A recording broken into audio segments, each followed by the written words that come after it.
একদিনের প্রেম নয়, প্রজন্মের হৃদয়ে রয়ে গেছে কেয়ামত থেকে কেয়ামত।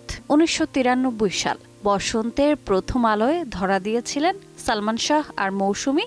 যেন পর্দার প্রেম হয়ে উঠেছিল জীবনের প্রতীক। সিনেমা হলে ভিড় জমেছিল প্রেমের নেশায়, আর সিনেমা রীতিমতো সুপারহিট। একটি হৃদয়স্পর্শী পারিবারিক ও রোমান্টিক গল্পের চলচ্চিত্র সালমান মৌসুমীর সুপারহিট সিনেমা অন্তরে অন্তরে। কাল তো ছিলাম ভালো, ভালোবাসিয়া গেলাম ফাঁসিয়ার মতো গানগুলো তখন মুখে মুখে ফিরত।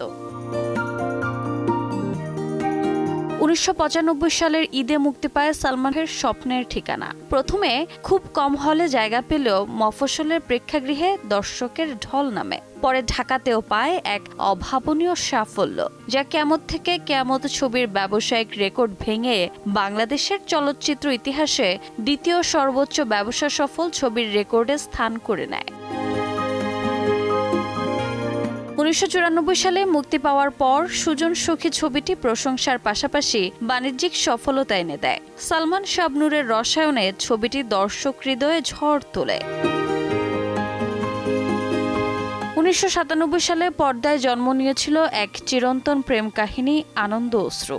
সালমান শাহ ও শাবনূরের নিষ্পাপ ভালোবাসা ভেঙেছিল সামাজিক দেয়াল, এবং সালমান শাহের মৃত্যুর পর ভক্তদের কাছে এই সিনেমাটি হয়ে ওঠে বিশেষভাবে স্মরণীয়। রোজা চৌধুরী, সময় সংবাদ, ঢাকা।